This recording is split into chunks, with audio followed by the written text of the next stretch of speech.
Hola mis queridos amigos, nuevamente con ustedes, su doctor Tigre, el que ronca en esta negra noche neoliberal latinoamericana, sudamericana, ecuatoriana, un consejero de internautas que ha trabajado como médico en momentos críticos del Ecuador, en los Andes, la Amazonía y la costa en la costa hemos trabajado en los fenómenos del Niño, en el terremoto de abril del 2016. Hemos estado en la sierra en periodos críticos como la frontera norte, en la que además de que hubo el conflicto entre Ecuador y Colombia, de aquel Plan Colombia en los años 2008 al 2010, también se presentó el H1N1, la pandemia, y he trabajado en la Amazonía, donde he tenido también una pandemia de gripe y la malaria con resistencia, especialmente de esa malaria que es producida por el Vivax. En estas condiciones y con este conocimiento y esta experiencia me atrevo entonces a opinar, luego de que hoy cumplo 1125 años, perdón, 1125 días de resistencia al gobierno de Lenín Moreno, que desde el 24 de marzo del 2017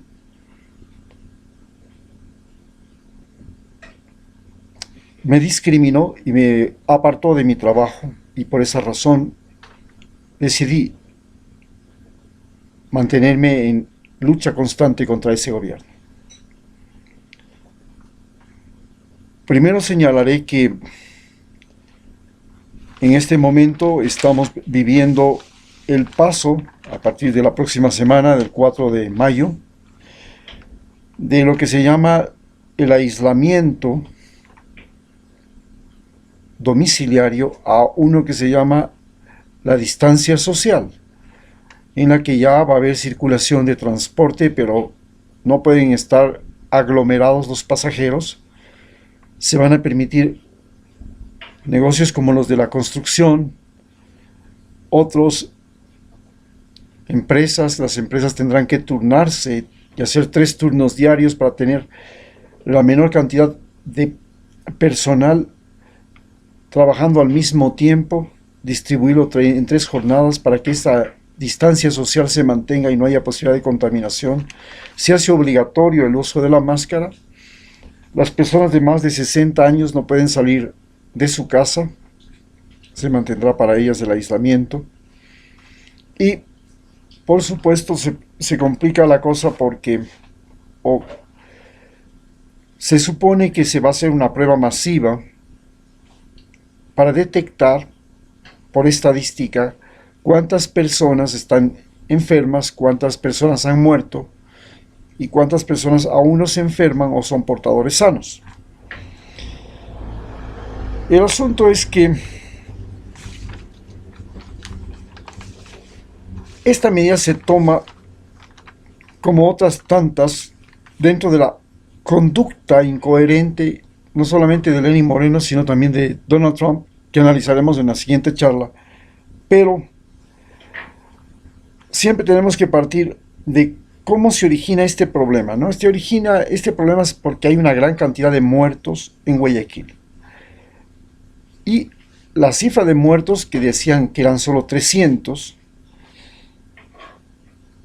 los medios de comunicación comenzaron a denunciarlo y llegó a decirse por medio de BBC que eran 14.561 muertos.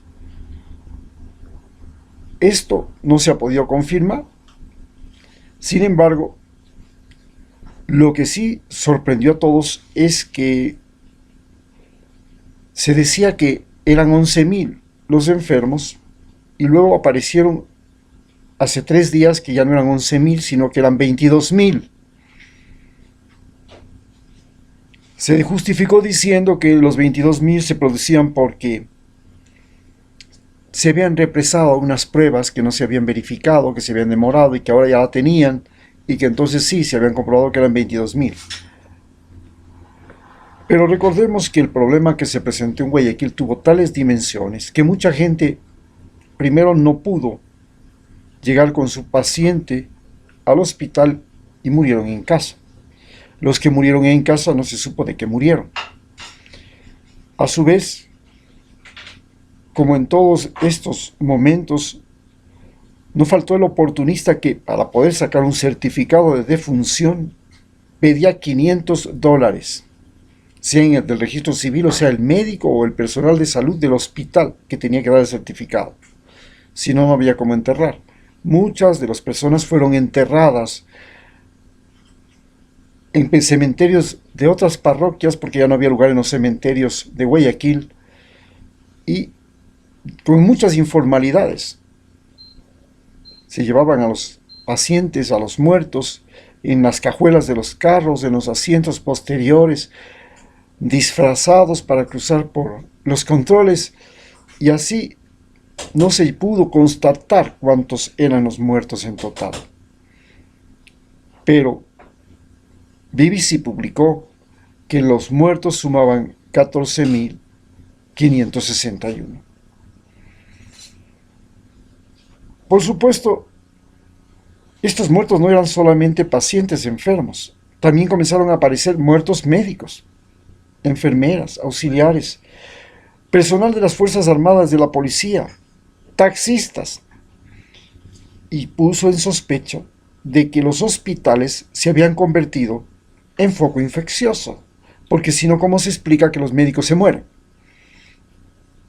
Saber que los médicos morían dentro de los hospitales hizo que muchas personas no acudieran al médico y al hospital para hacerse tratar, porque no tenían la certeza de que si ingresaban al hospital podían salir con vida. Entonces buscaron otras alternativas para curarse, clínicas privadas, cualquier otra cosa. Finalmente, el contagio se ha propagado en todo el país y ahora se habla de que en Guayaquil hay 15.000 personas, que tiene la mayor parte, que en Manabí hay 1.800, que en Pichincha hay 1.600, que en Esmeraldas hay 1.190, que por acá en Los Ríos también hay una cifra parecida, que en la sierra todavía las cifras son, con excepción de Quito, algo menor que los 200, y que en la Amazonía las cifras son algo menor que 100, pero que se están incrementando. Por supuesto, a todos nos cae de sorpresa el saber que se van a hacer pruebas. De antemano sabemos que la mayor parte de los enfermos son viejos, son personas que tienen enfermedades crónicas, son los más pobres y también son los más expuestos, pues, los taxistas, los médicos, los militares. A tal punto llega este caso que los médicos renuncian, no hay cómo sustituirlos y se tienen que traer médicos rurales a atender en Guayaquil, que se están hospedados ahora en el hospital de Barcelona, digamos en el lugar de concentración del estadio de Barcelona. Ahí están viviendo los médicos, 25 médicos que han llegado, 24 médicos rurales que han llegado allá, jugándose la vida para hacer su trabajo. Por supuesto, son gente joven que tiene menos riesgos que todos los médicos que son un poquito mayores que ellos, que son los que posiblemente se van a enfermar.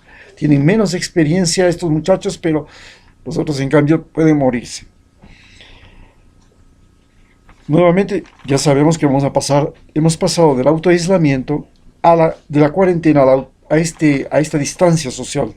Y nos queda entonces por entender que el gobierno va a hacer unas pruebas, y no solamente el gobierno, también lo va a hacer el municipio de Quito, va a importar 1 millón de pruebas, como ya sabemos, y se trata de determinar con estas pruebas, primero, quiénes están enfermos, pero no tienen síntomas, se llaman portadores sanos. Quienes están enfermos, pero tienen síntomas, sin embargo, no están descompensados. y quienes necesitan hospitalización o están graves o están moribundos o quienes han muerto, por último. También se les buscará quienes han muerto. Y finalmente, aquellos que no tienen nada, que nunca han tenido, que no les ha pasado nada, y que son las personas susceptibles. Si la masa de susceptibles es enorme, entonces es muy inadecuado hacer lo que se pretende hacer, la distancia social, en lugar de la cuarentena. Si la masa de personas susceptibles, o sea, que no han tenido ninguna enfermedad, no es tan grande, ya está mediada, eso es, digamos que por lo menos un 25, un 30, un 50% de la población, entonces sí, ya se puede hablar se puede hacer una distancia social, porque ya estos se enfermaron y se curaron. Los otros a lo mejor tienen la enfermedad, pero ni el cuerpo reacciona muy bien y no les pasa nada. Y finalmente, los únicos que están en problemas son los que no se han enfermado para nada. Pero el problema que tenemos es que en el momento en que la persona llega a hacer el examen, el funcionario de salud que llega a hacer el examen, nos topamos con que este funcionario de salud se convierte en el portador de la enfermedad, porque pasa de una persona sana a una enferma, de una enferma a otra sana, de otra sana a otra enferma, y ese contacto cercano, ese tomarle la muestra en la nariz, tomarle la muestra en la boca, sacarle la gotita de sangre, esa proximidad ya le convierte en vector de la enfermedad, le convierte en causante de la enfermedad. La correcta forma de hacer la prueba es que usted, cuando le vengan a preguntar y a decir en el barrio, ¿quiere hacerse la prueba o le venimos a hacer la prueba? Usted dice, señor, un momentito, por favor, póngase lejos, entrégueme el kit para hacerme el examen, yo me hago el examen, me tomo la muestra aquí, me tomo la muestra acá, donde usted me diga, o le entrego la gotita de sangre en la plaquita, me da el sobrecito de plástico, lo meto ahí selladito y se lo entrego a usted, pero así vea, de lejos. Porque yo sé que si usted llega a mi casa, pasando por la casa de al lado donde estaba el tipo que tosía, no, pues usted me va a enfermar. Esto es lo más importante y lo más prudente que se tiene que hacer. En Estados Unidos se cometió este error. Y ahora tenemos una clara explicación de cómo fue posible que Estados Unidos ya se acerque imagínense, son 50,000 personas muertas y tiene prácticamente ya 1 millón de enfermos. Es una locura lo que está pasando en Estados Unidos. Y todo fue por la altísima movilidad y por pensar que solo por ponerse el trajecito y la mascarita ya no eran portadores. Y eso no es cierto. Es el hecho de transitar de un enfermo a un sano el problema.